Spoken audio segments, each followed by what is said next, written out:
Let's play a quick exercise, shall we? Who did you want to be when you're 5 years old? Who did you want to be when you're 5 years old? Next question. Who do you want to be today? Who do you want to be today?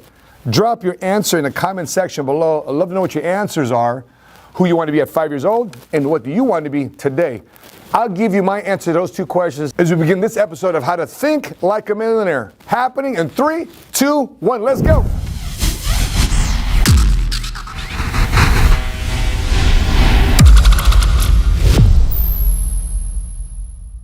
What's cracking, everybody? Money Smart Guy Matt Sapoli here, hailing to you from the Valuetainment Studios, not my normal seven-figure squad studio in Oak Brook Terrace, Illinois, Chicago, but here at the Valuetainment Studio, here the desk of Adam Sosnick, you know, VT Economics, Sauce loves money, you know, all that good stuff. By the way, you need to check out this episode here at Sauce as he talks about money. Check him out. But I want you to know that I'm excited about this episode because so many people are asking questions about, man, how do we get ahead financially, COVID-19, pandemic? But this is an opportunity for you right now to get better, to start thinking differently than everybody else, and hopefully getting on a track to getting your spot here in the seven-figure squad of being a cash flow, first-generation millionaire. So before I begin, let me tell you a quick story about my son and I, Jordan. Today, he's 19 months old, okay? And obviously, Halloween is coming up, and we purchased some costumes. Even though Halloween is canceled this year, we purchased some costumes anyway.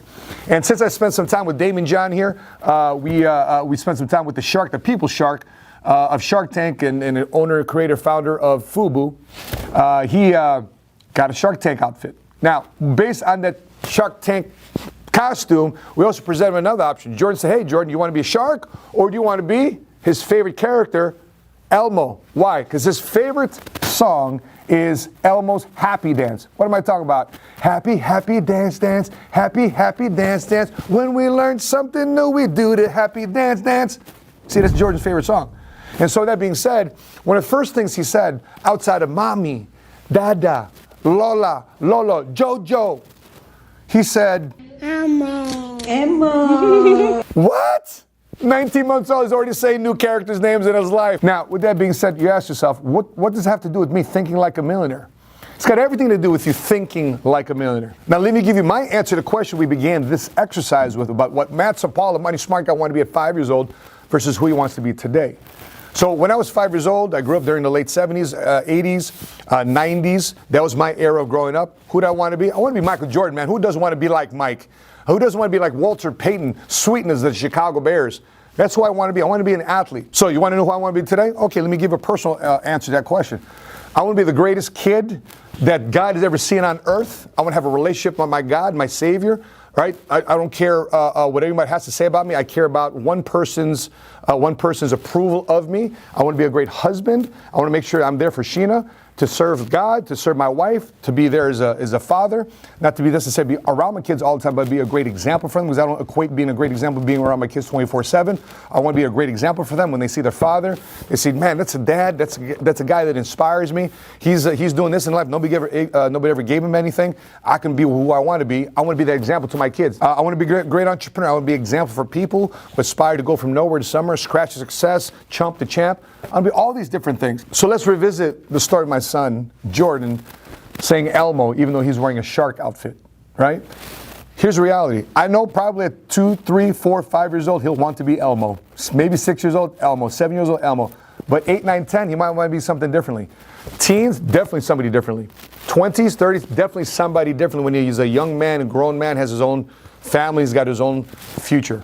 So here's the thing. What evolves is this. What will change with our lives is experience. What changes with our life is language. And what changes with our life is crowd. So if you are watching this, you said, man, I want to be a cash flow first generation millionaire. The question you got to ask yourself is this. What type of experiences are you exposing yourself to? What type of experiences have you had? And what is the good and the bad and potentially the ugly of the experience that you had? And how can the silver lining come up and through those experiences to allow you to say, you know what, I value this, I value that, I appreciate this. Everything I've done has led me to a position like this. That thing didn't happen to me, that happened for me. These experiences are things that let you say, okay, what's the best out of it? And how can I still use these lessons to become a first generation cash flow millionaire? What about the people that you've been surrounded with? What about the language? I remember growing up in a language where, you know, shut the door. You're letting all the air conditioning out. Shut the windows. You're letting all the heat out. turn off the faucet because could you imagine what the bill's going to be? Could you turn off the lights? Our electric bill, you're raising our electric bill. These are the type of language. Your plate, finish your food. You know how many people love to have your food, and there's a bunch of starving kids that don't have the food you have, and eat your food, finish your plate. These type of things. You're in a grocery store. Hey, man, put that back. We ain't got no money for that. We ain't got time for that. This is language. It's either language I call broken ease, because this language allows you to be broke, or is a language millionaires. A language that allows you to become a millionaire, to think differently, and to speak differently, and to expect differently. And last but not least, the people that you're hanging around with. You know, oftentimes we find ourselves in the right friends, but the wrong crowd. You know what I mean? The right friends, but the wrong crowd. The friends that you can be down with, you can hang with, you grew up with, you seek some comfort, and they're a sounding board for you. But they may be the wrong crowd for you to grow with. Your friends are your friends, but your friends at the next level, in terms of your next level of your life, if they don't want to grow, you got to pick a right crowd to be around them. So here's the harsh reality, my friends. If it happened to me, these experiences, this crowd, this language happened to me, and it's happened to many, many other cash flow first-generation millionaires and deck of millionaires and billionaires. If they've had to make tough choices and they've had to do it to get through this process, guess what? You got to do it too as well. So before I let you go, let me leave you 3 points on how to think like a millionaire. Number 1, remember this acronym, TFA equals R. What? TFA equals R. What am I talking about? Thoughts, feelings, actions equals results. I got this acronym from this book called Secrets of the Millionaire Mind by T. Harv Eker. Talking about the blueprint that we've been growing up with, the blueprint that we've been processing information with, the blueprint of how we feel about money. Because your thoughts becomes feelings, becomes actions, and then they equal results. So your thoughts, feelings, actions, results. Think about your thoughts about money. Think about how you feel about money. Think about how you feel about money. Think about what your actions are towards money, and what are your exact results. So if you process the conversation you have with your spouse, the conversation you have with yourself, the language that you're putting yourself forth into, because before it comes out, before your language comes out, you got to be talking to the first person you talk to, which is yourself, your inner language, because your inner language becomes feelings, and those feelings become outer language. And guess what? Just because the things that you're hearing and the things you're putting out there, you can either serve you or they cannot serve you. You know, there's a saying out there that said that most people's self-talk, 70 to 80% of it, sadly, is negative. Think about that real quick. A lot of people are hard on themselves. They're tough on themselves. You should be. But your language should also be encouraging, supportive of oneself. Because everybody else around you isn't giving the encouragement and support. Guess what you got to do? You can't get motivated. Motivated is external conversation, external language, external push. But inspiration, fire, the fire in the pit of your belly, the inspiration, the dogfight, that comes from within. The fire in your belly, that comes from within. And if you want to be a first-generation cash flow millionaire, you got to think differently about money, hopefully in a progressive, positive way, not negative, so therefore you can feel different about money, so therefore your activity can be progressive, so therefore your results about money is more further towards $1 million income, $1 million cash flow versus a negative credit score. So think about TFAR equals results. The second thing to be thinking about is who you're talking to. Do this quick exercise. Pick up your phone. Pick up your phone right now. Pick up your phone and go to both text messages and the last 10 people you called. The last 10 people you sent a text to and the last 10 people called. You got it? All right. Here we go. Here's my question to you then. How many of them are making more money than you? How many of the last 10 people that you sent a text message to, that you said that you actually called, are making more money than you? Who are you talking to? And if they're not making more money than you, guess what naturally is going to be happening to you? You're going to have the same type of cash flow, attitude, language than they have.